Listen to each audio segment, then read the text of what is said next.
The Torah is holy and divine, but also relevant and timely. And there's a great example in this week's Parshat Tetzaveh.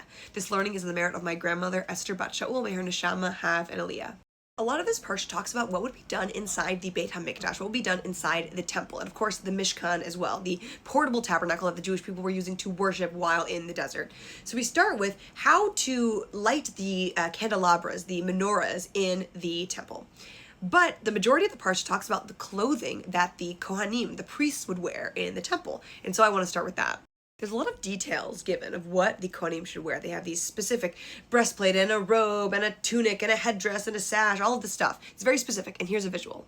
It was always sort of mystifying to me, though, why the Kohanim had to look a certain way. So what was the purpose of the Kohanim? Okay, so the Jewish people, before we did not have the temple and we were not able to give sacrifices, animal sacrifices, when the Jewish people wanted to get close to God, they would bring a korban. The word korban has the same root as the word karov, to become close to. In order to get close to God, the Jewish people would come, they would do animal sacrifices of different kinds. There were also grain sacrifices, there were also incense burnings, but the Jewish people would come and they would bring their korbanot to the Kohanim. And the Kohanim would be the people in charge of seeing that the offerings were taken, that they were done in the right way, and that these offerings would be good in the eyes of God. Why should they be attractive? Why should they be dressed nicely? There's this idea that the Kohanim should not have blemishes, that they should be like good-looking people. That's sort of mystifying. If they're doing this holy job, shouldn't we be beyond the physical? No. Human beings are not beyond the physical. God can see past the physical imperfections, but human beings need someone who seems like they know what they're doing. So let's say that you are going to a rabbi that you've heard is very, very wise guy, and you're asking for a blessing, a bracha. You go and you tell him your name. Hi, I'm Shira. I would like you to bless me that my business succeeds and that my family is healthy. And you get there and he doesn't even look up from his from what he's doing. He's sort of he seems a little schlubby. He's not dressed so nicely. The books are all in disarray around him. And he's like, Sasha, you said? And you want to do well in school and spend more time with your kids? Great, Sasha, I bless you that you should do well in school and spend more time with your kids. And you're like, okay. You would leave feeling like, oh, that was a waste of time. Or you go to this other rabbi, and he's really sharp, he's wearing a suit, he's sitting, he's alert. You say, hi, I'm Shira, I'm asking for my business to do well, my family to be healthy. And he's like, Shira, I give you a blessing that your business does very well, and your family is very healthy. And he adds 5 different brachot on top of it. And he's like, I'm wishing you all the best, blah, blah, blah, looking you in the eye, You'd feel very good about that bracha. You'd feel like this really was it. It would make you feel good. What is the difference between these two things? I mean, they're both holy men. They both gave you some sort of blessing. The second one made you feel better. When you go to give a sacrifice to the Kohen Gadol, and he is dressed like this, and he has the beautiful clothing on, and he's waving the beautiful incense, you're like, yeah, my korban, my offering to God, that was good, and that went well, and that makes me feel good.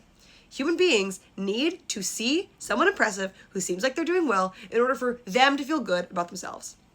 God chose Moses to be his spokesperson. Moses, as we learn when we first meet Moses, has a speech impediment and ends up being that Aaron, Moses' brother, is the spokesperson for Moses when they're in Egypt and they're speaking to the Jewish people because Moses has a speech impediment. He says, I'm not a man of words. Okay, well, Aaron is like the PR guy. The Kohen Gadol is like the PR guy. And guess, of course, who was the first Kohen Gadol? Aaron. Human beings need to see something that looks nice in order to feel good about ourselves. God doesn't need that. But we're not so evolved.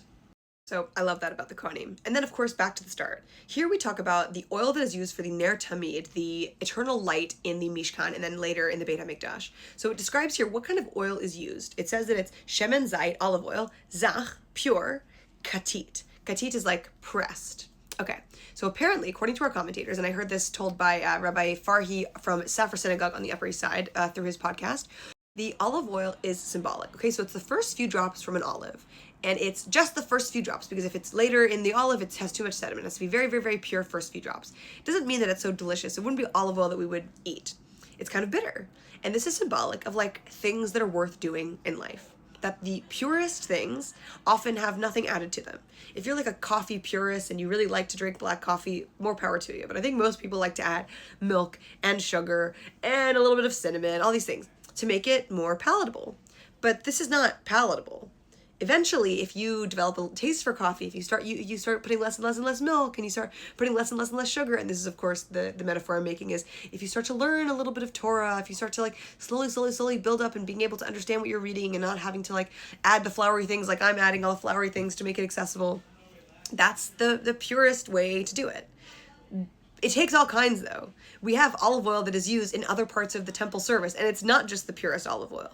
It takes all kinds. But basically, it's like symbolic of all the things that are worth doing in Judaism, that like things aren't easy at first. It is hard to, be committed to any sort of religion, but it's always worth it. And I find that powerful. Those are the ideas. We aspire to see past the physical, even though we're human beings and we don't. And we also need to recognize that toiling and suffering and working hard at things is often good, because things aren't perfect on the first round. Shabbat shalom.